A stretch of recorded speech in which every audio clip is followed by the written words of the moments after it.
Design thinking is a toolkit used to improve real-world experiences. Therefore, if students are using design thinking, then we need to provide students with learning experiences that have real-world context. A context that gives students an understanding of real-world application of knowledge and skills. It gives students the why, the reason and purpose for learning the content.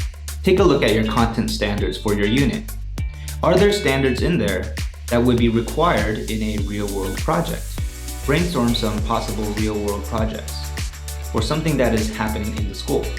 This could include a context outside of the education setting, or something that is happening in the school.